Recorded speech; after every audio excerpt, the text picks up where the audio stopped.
खबर है यूपी के जनपद अयोध्या से, जहां केंद्रीय मंत्री अनुराग ठाकुर अयोध्या भगवान राम लला के पूजन दर्शन के बाद कहा कि 500 साल के इंतजार के बाद अयोध्या में राम मंदिर का निर्माण हुआ। राम मंदिर की प्राण प्रतिष्ठा में शामिल होने के लिए दुनिया भर से लोग आए। आज मुझे भी भगवान राम का आशीर्वाद लेने का सौभाग्य मिला। जब द्रौपदी मुर्मू देश की राष्ट्रपति बनी तो विपक्ष को ये पसंद नहीं आया और कांग्रेस चुनाव के दौरान झूठ फैलाने का काम करती रही है। जब ये स्पष्ट हो गया कि प्राण प्रतिष्ठा में शामिल होने का निमंत्रण वर्तमान और पूर्व राष्ट्रपतियों को भेजा गया था, तो राहुल गांधी का झूठ देश के सामने उजागर हो गया। आपको बता दें कि केंद्रीय मंत्री अनुराग ठाकुर ने बस्ती जाते वक्त अयोध्या में रामलला का आशीर्वाद लिया।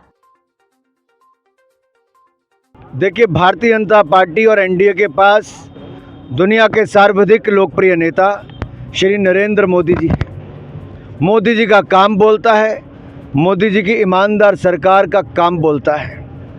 दूसरी ओर विपक्ष है, जहां पर एक अनार 100 बीमार, जो ये सोचते हैं आज एक साल एक प्रधानमंत्री, दूसरे साल दूसरा प्रधानमंत्री, तीसरे साल चौथा प्रधानमंत्री होगा, लेकिन इनकी तमन्ना ही रह जाएगी और एक अनार 100 बीमार वाली ये स्थिति विपक्ष की बनी रहेगी। जो इनके पास ना नेता है, ना नीति है और नीयत में खोट पहले से ही नज़र आता है। एक और है सवाल, पूर्व प्रधानमंत्री एच.डी. देवेगौड़ा थे, उनके पोते का बड़ा चर्चित मामला भी निकल के आया है और चर्चा ये हो रही है कि बीजेपी ने चिट्ठी तो दी लेकिन कार्रवाई नहीं की और कांग्रेस कह रही है कि भाई वो तो कार्रवाई उनको करनी चाहिए थी, और ये कह रहे हैं बीजेपी कह रही है कि भाई हमने तो चिट्ठी दी थी, आपको कार्रवाई करनी चाहिए थी।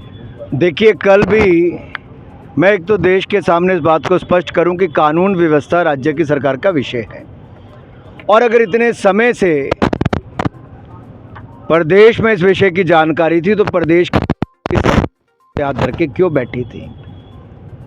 क्या मजबूरियां थी कि कांग्रेस ने कदम नहीं उठाए? कांग्रेस की सरकार एक बार फिर निकम्मी और निठल्ली नज़र क्यों आई? क्यों सबूत होने के बावजूद अगर उनको लगता है तो कदम क्यों नहीं उठाए गए? कैसे उनको विदेश जाने दिया? लेकिन ट्रस्ट ने खंडन कर दिया कि राहुल गांधी झूठ बोलते हैं और ऐसी चीज़ें जो भ्रामक चीज़ें होती हैं वो बांटने का काम करते हैं। 500 वर्षों के लंबे इंतज़ार के बाद, 100 साल से ज़्यादा कोर्ट मुकदमों के बाद राम जन्मभूमि में रामलला की भव्य राम मंदिर का निर्माण हुआ। प्राण प्रतिष्ठा समारोह में देश और दुनिया भर के लोग आए और उसके बाद भी लाखों लोगों का आना जाना रहा। आज मेरा भी सौभाग्य है प्रभु राम के चरणों में शीश झुकाकर उनका आशीर्वाद भी मिला है। तो वहीं पर मैं उन लोगों से भी निवेदन करना चाहता हूं जो राजनीति कर रहे हैं और ओछी राजनीति कर रहे हैं। जब से श्रीमती द्रौपदी मुर्मू जी देश की राष्ट्रपति बनी, तब से विपक्ष के लोगों को अच्छा नहीं लगा, क्योंकि पहले मोदी जी ने एक अनुसूचित जाति समुदाय से आने वाले, गरीब परिवार से आने वाले रामनाथ कोविंद जी को देश का राष्ट्रपति बनाया। फिर उसके बाद श्रीमती द्रौपदी मुर्मू जी ट्राइबल क्षेत्र से आने वाली अनुसूचित जनजाति वर्ग की महिला, अपने काबिलियत के आधार पे वो भी यहाँ पे पहुँची नीचे। लेकिन लगातार इसको लेकर विपक्ष कोई ना कोई राजनीति करता रहा, कभी अपशब्द कहे तो कभी कुछ। जब से चुनाव शुरू हुए तब से भय और भ्रम फैलाने का काम उन्होंने किया है, और इस पर स्पष्ट तौर पे पता चलता है कि जब न्याय के अधिकारियों ने बोल दिया कि इनविटेशन निमंत्रण गया था पूर्व राष्ट्रपति जी को भी और वर्तमान राष्ट्रपति जी को भी, तो दूध का दूध पानी का पानी होता है, विपक्ष का चेहरा बेनकाब होता है। श्रीमान राहुल गांधी जी का झूठ एक बार फिर देश के सामने आता है।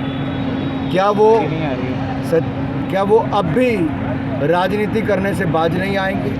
पहले ये लोग कहते थे रामलला हम आएंगे, मंदिर वहीं बनाएंगे, बीजेपी वाले कहते, लेकिन तारीख नहीं बताएंगे।